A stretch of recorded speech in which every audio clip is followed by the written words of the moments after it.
Thank you for clicking a share, which means thank you. It's Laraddiji once again, and welcome back to my channel. I'm all about living a peaceful life, and I love talking about situations we might find ourselves in that need peaceful endings. It's the September's episode of the freestyle section of my channel, and in this section, I usually freestyle a topic under the umbrella of living a peaceful life. So today in this video, I'll be talking about blood donations and the basics on what it entails if you want to donate in your local community.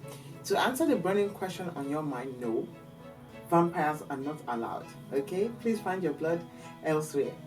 Do look forward to October's freestyle episode. I'll talk about expectations, dreams regarding career paths, and the reality of it all. If you are already subscribed, then you are a very important part of this family, and you are humbly welcome back to this channel. Without you, there's even no LinP. If you are new here and would love to join us, then do subscribe by hovering over the heart in the right lower corner and clicking the subscribe button. Do check out the other sections of Laraddiji as you are inspired to do so after watching this video. Don't go anywhere. I wanted to use this opportunity to inspire you to donate blood in your local communities. I work in the healthcare field as a professional registered nurse and a board-certified family nurse practitioner. And a fraction of my patients sometimes need blood transfusions, due to one problem or another. But where do all the pints of blood come from? Most of the time, it comes from individuals that have donated their blood into the system.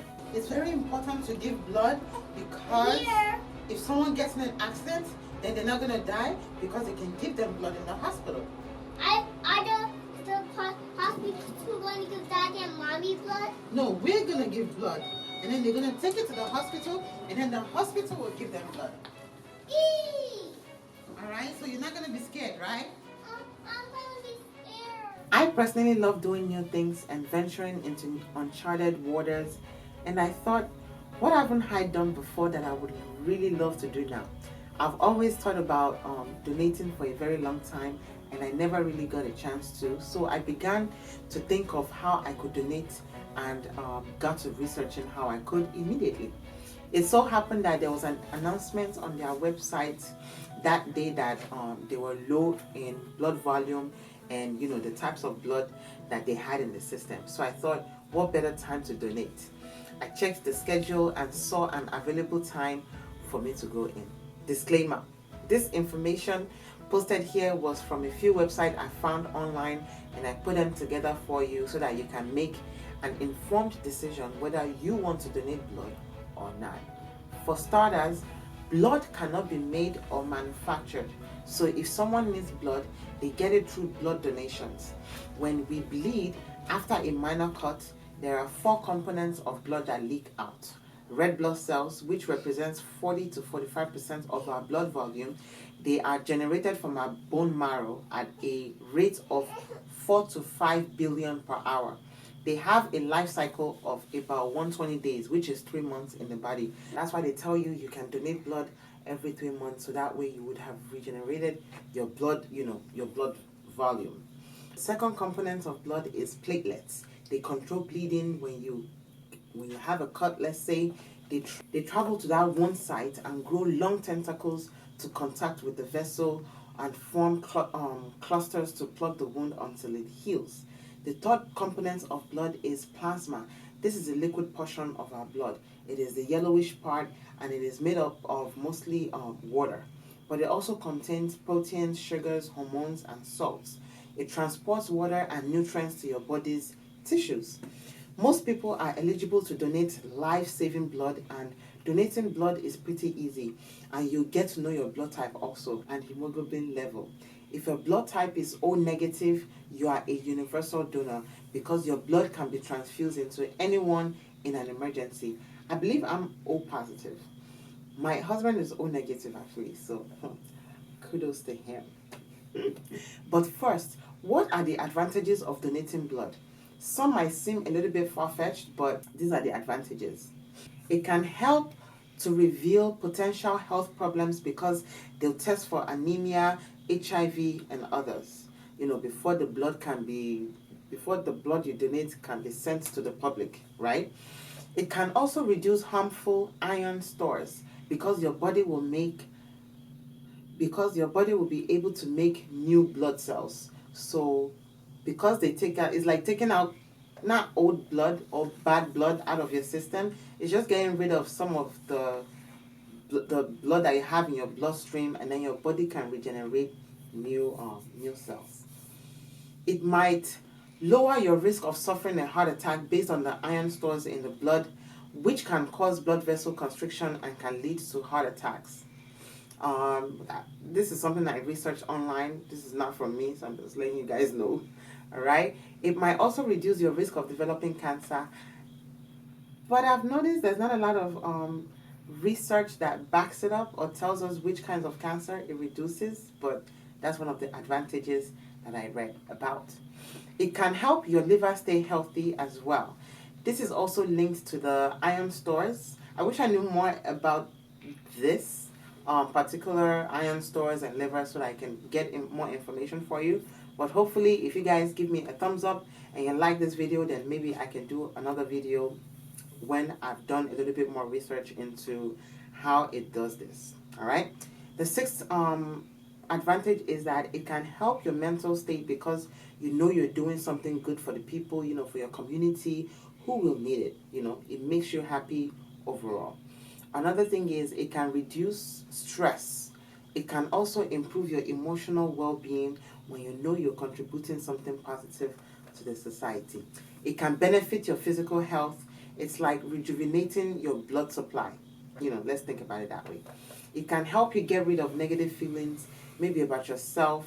If your confidence is low, it can definitely boost your confidence when you've donated blood, and you contributed to the society in a powerful way. Blood is life. So if you're giving blood, you're giving life. It can provide a sense of belonging as well and reduce isolation, when you see and make connections with other people who are also donating blood. What are the disadvantages of donating blood? Bruising sometimes at the site of being stuck with the needle, continued bleeding if enough pressure is not placed on the puncture site afterwards. Sometimes there might be dizziness, lightheadedness, and nausea because, a lot of blood just left your body, right? Some might have pain from being stuck by a big gauge needle. Physical weakness, again, because some amounts of blood just left your system, okay? What you need to know before you donate blood, I'm sure the rules might be slightly different from state to state if you're in the United States and country to country if you're living in another country. So please do your own research on what's required depending on where you are before you do donate. You need to be 17 or older to donate whole blood. Some states allow you to donate at 16 with parental consent. So like I said, you always want to check out and see what is the requirement in your area. You have to be at least 110 pounds and be in good health to donate. You need to provide information about medical conditions and any medications that you're taking. These may affect your eligibility to donate blood. Some people are on antibiotics, some people that practice reckless sexual encounters or history of HIV or STDs, accidental needle sticks, might not, I don't think they're able to donate blood. I'm not sure how that, I don't know how they go about that. You must wait at least 8 weeks between whole blood donations and 16 weeks between double red blood cell donations. Platelet donations can be made every 7 days, up to 24 times a year. Like, wow. I think those are good for people that have bleeding issues, those people that bleed easily. That would be a good idea for them to have, platelets. The following are some suggestions to help you prepare for donating blood. Definitely want to drink lots of water before your appointment. On the website, it says to drink about extra 16 ounces of water before your appointment. They want you to eat a healthy meal that's low in fat before you come in. It makes sense to wear a short-sleeved shirt or a shirt with sleeves that are that can easily be rolled up. So what happened when I went to donate, I actually went to church that day, and when we got out of church on the 11th of August, my family went to one of the blood donation centers in Staten Island. I had booked an appointment about 2 to 3 days before online, and it was so easy. Just put in my email, and I registered and I was booked, and I was expected on that site that day. I donated alone while my husband watched over the kids, and from what the lady that worked there told me, it's better to do one at a time, because I actually wanted my husband to donate with me as well. I didn't want to be the only one, but they advised us it's better to do it one at a time, so that way, God forbid, if anybody got sick, the other person can take care of the other person. So I'm so proud of myself for planning this small project. I'm making it a reality with my family. I was able to educate my kids a little bit on, I hope they understand anyway. I was able to educate them on what goes on when someone gets into an accident and they're bleeding and losing blood, and how they replete the blood supply. So after donating blood, which the process took less than 15 minutes, it was recommended that I stayed at the site for about 15 minutes or more so they can check me out, make sure I'm okay to leave. And also they had a table that was filled with snacks to eat and replenish. I hope I have inspired my family, my kids especially, on one of the ways we can give back to the community and to humankind at large. I was told I could donate blood. The next time would be mid-October if I wanted. I want to use this opportunity to thank you in advance for even thinking about donating wherever you are. That can always lead to actually donating sooner rather than later.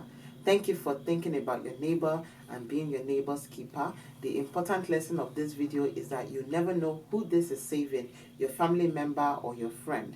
As you all know, we are more connected to each other than we really think. Thank you very much for watching this episode. Let's stop giving ourselves high blood pressure for no reason as we live our lives. God willing, we are on this earth for an average of 75 to 80 years. Let's not waste any of that precious time on matters that don't help us positively in some way. You have a decision to make. If not now, maybe later. The ball of blood donation is in your court. Ask questions if you have any, please. I'd like to read from you guys. Like this video by giving it a thumbs up so that I can make more of them. And you can also follow me on Instagram at Laraddiji and subscribe to my YouTube channel so you don't miss the many more sizzling topics to come. You can hover on the red heart on the right lower corner to subscribe. It's free. Also, please make sure your notification bell is activated. Please, let's love our neighbors as ourselves, and remember to rest in peace. We all need to be living in peace. You'll see me in my next one. Stay blessed. Bye. You see me in my next one. You see me in my next one.